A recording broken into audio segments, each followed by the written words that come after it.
திரு பொங்கலூர் மணிகண்டன், 3 தேர்தல்களை எதிர்கொண்ட ஒரு கூட்டணி, இந்த களத்துக்கு போகக்கூடியவங்ககிட்ட ஒரு கெமிஸ்ட்ரி இருக்குது. இன்றைக்கி அதிமுக பாஜக இவங்க 2 பேர்கிட்டையும் ஒரு களத்துக்கு போகக்கூடியவங்ககிட்ட ஒரு உறவு இருக்கா அப்படின்ற கேள்வியை ஏற்படுத்துகிறார். சார், திமுக இந்த 4 ஆண்டு கால முடிவில் 3 ஆண்டுகளை கடந்த 3 ஆண்டுகளை தொடர்ந்து அடுத்த தேர்தலை பற்றி மட்டுமே பேசிக் கொண்டிருக்கிறது. மக்கள் நல திட்டங்களை பற்றி கவலையே படல. அதாவது இந்த தேர்தலை ஜெயிக்கணும், அந்த தேர்தலை ஜெயிக்கணும், இப்படியே இந்த 26 தேர்தலுக்காக இந்த 3 ஆண்டுகளாக பேசிக்கொண்டே வந்தீங்கன்னா மக்களுக்கான செய்ய வேண்டிய பணி யார் பண்றதுங்க? இப்போ 21ல வாக்கு கொடுத்தீங்க, ஆட்சி அமர்த்தியாச்சு, பரிசோதனை பண்ணி பார்த்தாச்சு. ஸ்டாலினுடைய நிர்வாகத்திறனை, அவர் நிர்வாகத்திறனை ஒண்ணுமே இல்லை, 0. எனவே இந்த ஆட்சி வேண்டாம் என்று மக்கள் பேசுறாங்க. மக்கள் விரும்பி அமைத்த கூட்டணி தான் இந்த பாஜக அதிமுக கூட்டணி. இன்று கூட சென்னை நடந்த அந்த பொதுக்கூட்டத்துல அதிமுக பொதுச்செயலாளர் தெளிவா பேசியிருக்காரு. பாஜகங்கிற பூச்சாண்டி காட்டி மத்தியில் பாருங்க, அதாவது எந்த திட்டங்களை கொண்டு வந்தீங்க? மருத்துவக் கல்லூரியோ, சட்டக்கல்லூரியோ, காலனி பூங்காவோ அதிமுக கொண்டு வந்தது.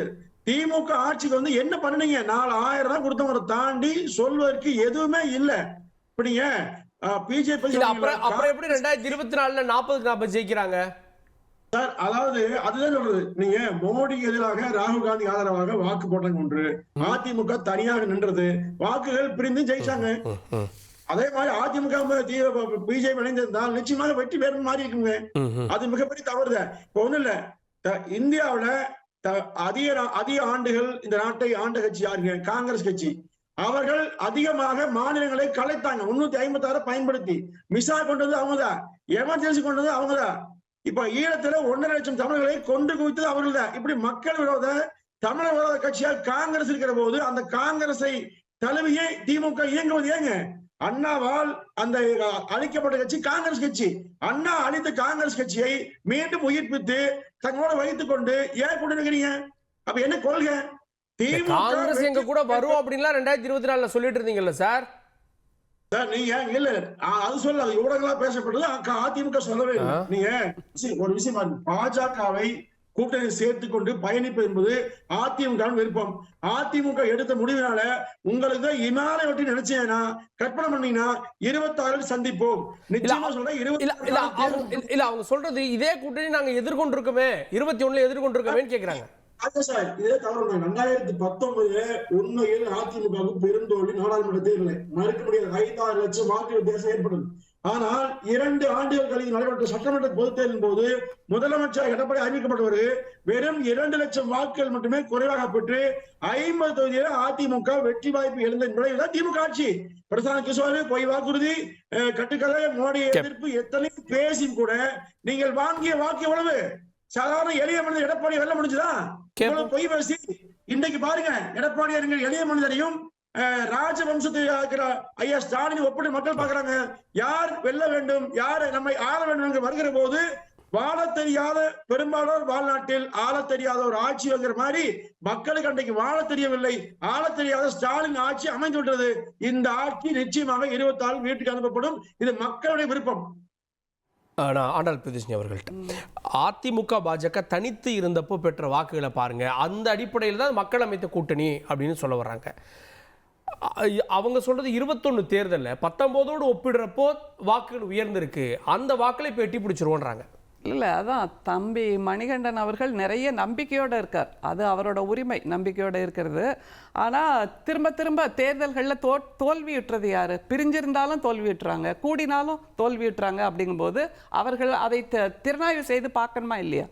வாக்குகள் கூடி இருக்குங்கிற அந்த ஒரு கொள்கை மட்டும் அடிப்படையில் தான் இந்த கூட்டணி அமைஞ்சிருக்கு இன்னைக்கு அதிமுக பாஜக. அதான் திறனாய்வுன்னு எதை சொல்றீங்க? ஒரு இளங்கோவன் பிரிஞ்சிருந்தா அது திமுகவுக்கு சாதகமா 40ல வெற்றி கிடைச்சது, கூடி இருந்தா சேர்ந்தா ஒரு 10 தொகுதி கிடைச்சிருக்குன்னு வேலுமணி சொன்னாரு. இல்ல, அவர் சொல்றாரு, பட் நடந்ததா? உண்மையில என்ன நடந்தது? 40க்கு 40 பெற்றது யார்?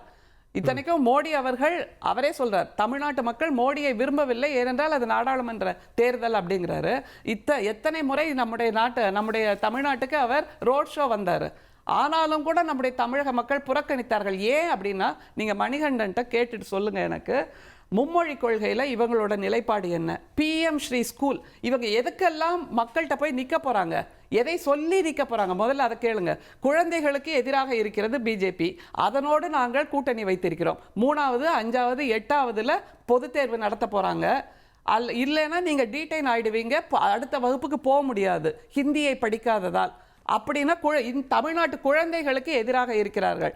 இப்போ பக்கத்தில் இருக்கிற கேரளாவில் கல்வி அமைச்சர் சிவன்குட்டி கூட தமிழ்நாட்டை போல் நாங்களும் இந்த PM ஸ்ரீ திட்டத்தை எதிர்க்கிறோம், வழக்கு போட போகிறோம் சொல்ல அந்த துணிச்சல் அவருக்கு இருக்கு. ஆனா அதிமுகவுக்கு இருக்கா? அப்புறம் அடுத்தது நீட் தேர்வுக்கு கையெழுத்து போட்டது இவர்கள் தான். அப்புறம் தமிழ்நாட்டில் நடக்கக்கூடிய இந்த TNPSC தேர்வுகளில் வெளிமாநிலத்து இளைஞர்கள் கூட தமிழ் தெரியாவிட்டாலும் இங்கே வந்து பதவி ஏற்கலாம், பணி செய்யலாம் திட்டத்தை கொண்டு வந்தது இவர்களுடைய OPS. இல்லைன்னு மறுக்கிறாங்க. இல்லைன்னு மறுத்தா உண்மையாயிடுமா? இல்லையே, உண்மையாயிடுமா? இல்லைன்னு மறுத்தாலும் அப்போது அந்த திட்டத்தை நிறைவேற்றியது மோடி அவர்களின் அச்சுறுத்தலால் நிறைவேற்றியது OPS. அதை மறுக்க முடியாது. அப்படின்னா தமிழ்நாட்டு இளைஞர்களின் வேலை வாய்ப்பை இவர்கள் பறித்திருக்கிறார்கள். அது மாதிரி அந்த விஸ்வகர்மா திட்டத்தின் மூலமாக இளைஞர்கள் பள்ளி கல்வி முடித்த இளைஞர்கள் கல்லூரிக்கு போக விடாமல் மோடி அவர்கள் ஒரு சூழ்ச்சியை செய்கிறார்னா அதற்கு இவர்களுடைய நிலைப்பாடு என்ன? ஓகே, மத்திய அரசு சார்ந்த விஷயங்கள் அதிமுக நிலைப்பாடு என்னன்னு கேட்குறீங்க. நேற்று அதிமுக செயற்குழு கூட்டத்தில் மொழி விவகாரம், கல்விக் கொள்கை, கச்சத்தீவு, இன்னும் சொல்லணும்னா தொகுதி மறுவரையறை, இதெல்லாம் கையில் எடுத்து அரசுக்கு எதிரான மனநிலையிலிருந்து திசை திருப்ப திமுக போடுற நாடகம் அப்படின்னு தீர்மானம் நிறைவேற்றியிருக்கு. இதுல எங்க அரசுக்கு எதிரான திசை திருப்பல்னு நீங்க சொல்றீங்க? இது எல்லாமே மக்கள் நலம் சார்ந்தது இல்லையா? அவங்க ஏற்றின தீர்மானம், அதான் அவங்க ஏற்றின தீர்மானங்களா அதை நாம வெளிப்படுத்தலாம். இது மக்கள் நலம் சார்ந்தது. நீங்க போன நாடாளுமன்ற தேர்தலில் அந்த அரசியலமைப்பு சட்டம் பற்றி பேசினால் பொதுமக்களுக்கு புரியாது, அது அவர்களுக்கு புரியாத விஷயம் சொன்னீங்க. ஆனா பிஜேபி அரசியலமைப்புக்கு எதிராக போகிறது, அதைத்தானே முன்னிறுத்தினோம். அது மாதிரி தொகுதி மறுசீரமைப்பு என்பதும் மக்கள் நலம் சார்ந்தது தான். அது மாதிரி ஹிந்தி திணிப்பு என்பது மக்கள் நலம் சார்ந்தது.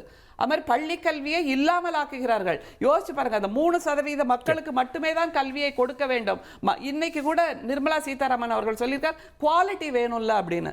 அப்படின்னா 97% மக்களிடம் குவாலிட்டி இல்லை என்று சொல்கின்ற ஒரு போக்கை அதிமுக ஏற்றுக்கொள்கிறதா? மணிகண்டன் அவர்கள் அதை ஏற்றுக்கொள்கிறாரா? அது ஒரு கேள்வியா இருக்குல்ல. அப்படின்னா எப்படி அடிப்படை விஷயங்கள் இதெல்லாம் நீங்க சொல்லலாம், இது அரசியல் சார்ந்தது, நாடகமாடி நாங்கள் திசை திருப்புகிறோம், இது எல்லாமே அடிப்படை விஷயங்கள். அது புரியாம இன்னமும் நீங்க சொல்கின்ற அந்த கட்டுக்கதைகளை எல்லாம் மக்கள் ஏத்துப்பாங்கன்னு நீங்க நினைக்கிறீங்களா? இல்லை, அவர்கள் அரசியல் படுத்தப்பட்டிருக்கிறார்கள். மிகச்சிறப்பான அரசியல் சிந்தனையோடு நம்முடைய தமிழ்நாட்டு மக்கள் இருக்கிறார்கள். அவர்களுடைய நம்பிக்கையை, அவர்களுடைய திறமையை, அரசியல் சிந்தனையை நீங்கள் கொச்சைப்படுத்த வேண்டாம். இல்ல, அவங்க கேட்கறது இது வந்து EPS சொல்றாரு பாஜக தீண்டத்தகாத கட்சின்ற மாதிரி ஒரு நேரேஷன் கொடுக்குறீங்க. ஆனா இந்த தேர்தல் வந்து ஸ்டாலின் வேணுமா வேணாமான்றது தானே. பாஜக எங்க வந்தது? இந்த பாஜக இனிமேல் அதிமுகவை கபலீகரம் செய்துவிடும், ஒரு அரக்கனை போல் தின்று முழுங்கிவிடும். இது தெரியாதா? மகாராஷ்டிரால என்ன நடந்தது? மற்ற மாநிலங்களில் அந்தந்த மாநிலத்து கட்சிகளோடு கூட்டணி வைத்து அதை கபலீகரம் செய்தது தானே பிஜேபி. அது இல்லைன்னு சொல்லிடுங்களேன், இல்லைன்னு சொல்லிடுங்க, உறுதியா மறுத்துருங்க, பார்க்கலாம். அதற்கான முன் சரித்திரம் இப்படித்தானே இருக்கிறது. அதனாலதான் நாங்க சொல்றோம் திமுக தான் எப்போதும் இங்கே தமிழ்நாட்டின் முகவரியாக அடையாளமாக இருக்கிறது. அதற்கப்புறம் யார் வந்தாலும் நீங்கள் திமுகவோடு தான் எதிரே நின்று அரசியல் செய்ய வேண்டும். அதனால நாங்கள் எப்போதும் இருப்போம். இப்போது மட்டுமல்ல, இனி வரும் பல நூற்றாண்டுக்கும் திமுக இருக்கும்.